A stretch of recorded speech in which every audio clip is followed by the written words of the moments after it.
Hello everybody, a little bit of an update today, but before we have our update, let me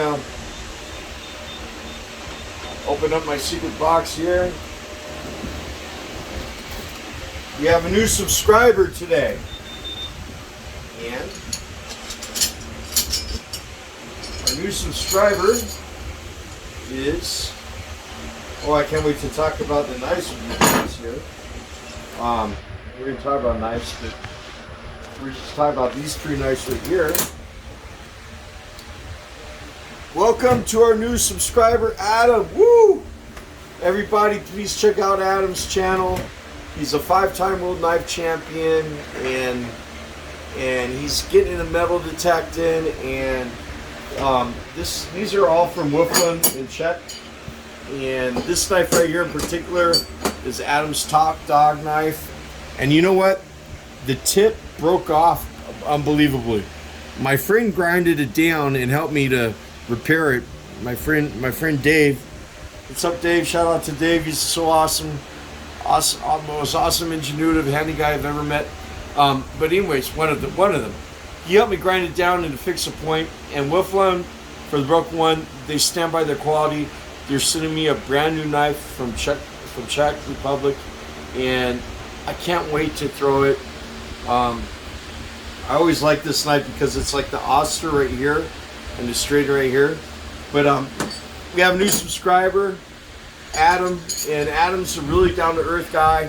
Like I said, 5-time world knife throwing champion, and you know what? He's in the metal detecting, and I'm not going to tell you about what he's found and stuff because there's different regulations in the world, right? But I hope that he puts some metal detector videos up on his YouTube channel in Czechoslovakia, or Czech, not Czechoslovakia, don't worry, right? Shows you how old I am.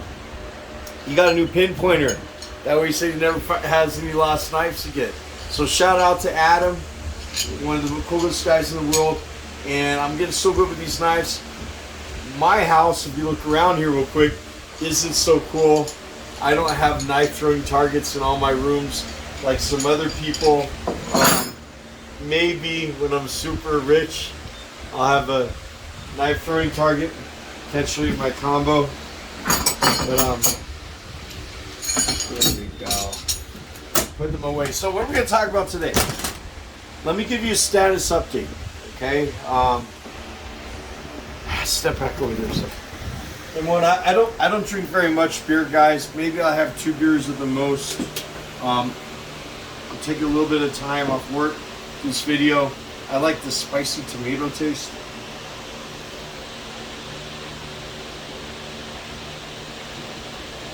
So awesome, that tomato stuff. But look at what this is here. This is the Fisher f75. I'm not going to do a full review, but I'm going to give you a status update real quick. Number one, about the drones. Drones are super cool. If you didn't see my other video, check it out. It's just not feasible for me to get a drone right now because, honestly, I need a license and I don't have the money to do that right now to get an extra drone. But I've been working very hard. And what I've done right now is I've about paid off all my debt. And coming to the U.S. was really difficult. And I'll tell you about all the journeys and all the trials, but getting this house, getting every single tiny thing. I came here, I was literally homeless showed up with a bike and a couple bags of clothes away from my family, and just recently have I finally been able to get all of our equipment. I still don't, if you look at my kids' computers here, we don't have the external screens for their schoolwork and stuff, so I want to get that for them. But as far as everything, all the materials we have here, I had to use some credit cards and stuff, and I'm just finally getting them all paid off, and all of our equipment for mining is all paid off. So in order to go out and find gold, you got to not be in debt slavery. So we're trying to do it all, trying to do it right.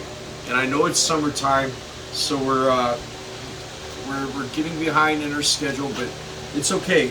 We're making progress. One of the things that I wanted to talk to you about, though, is our just, you know, these are two. I'm going to talk about two of our 4 metal detectors real quick.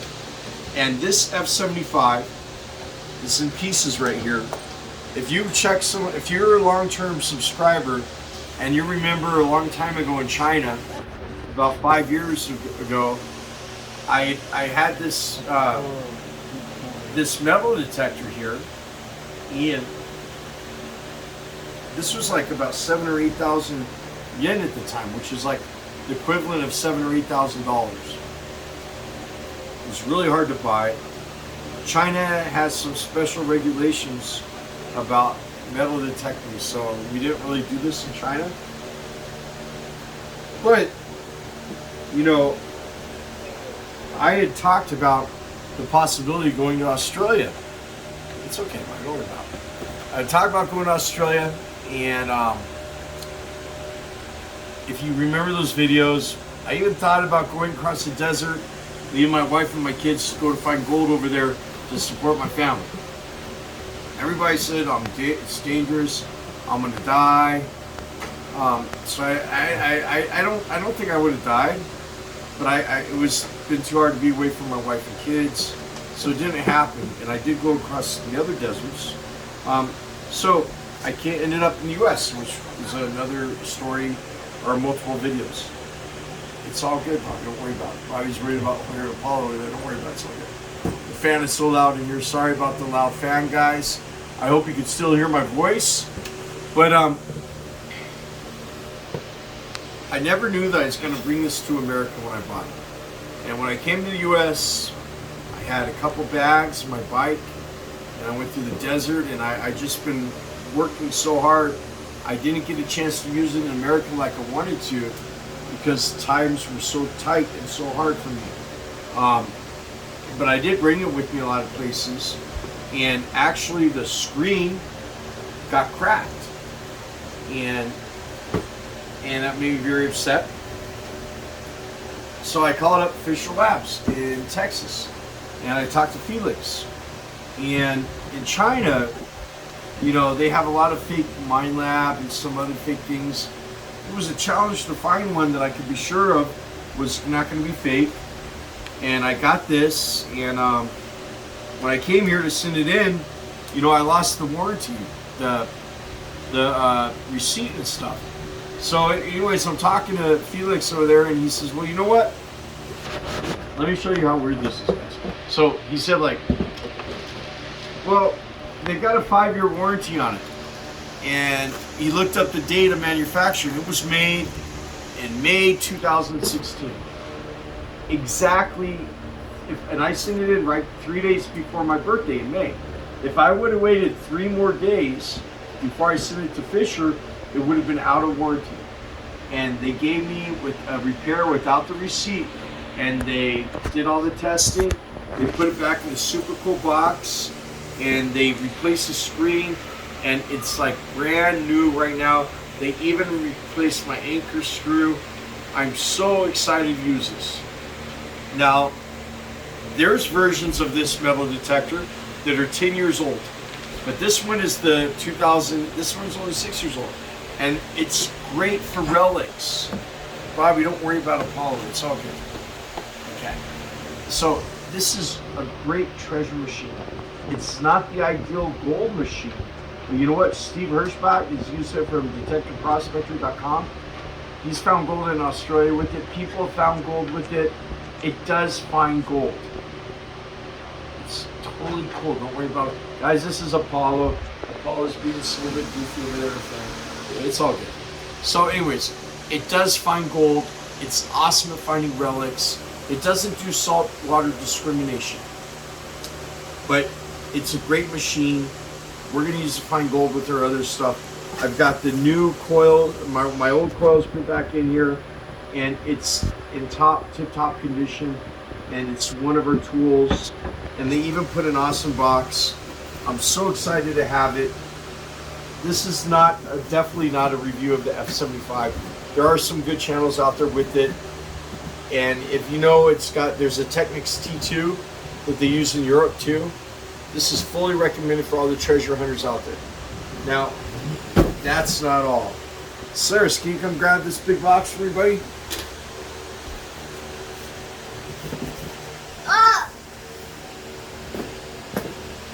All right.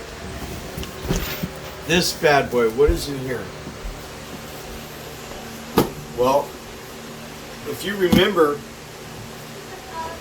I talked about going to Australia, and they had this other metal detector called the Minelab GPZ 7000, which is the best gold detector you can get on the face of the earth. Dun, dun, dun.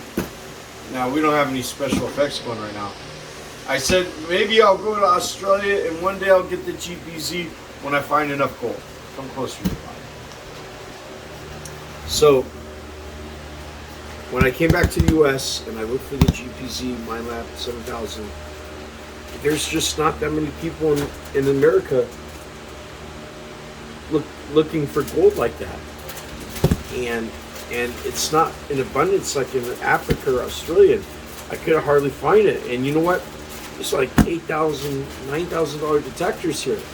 Oh, sirs. Oh, yeah, buddy. So,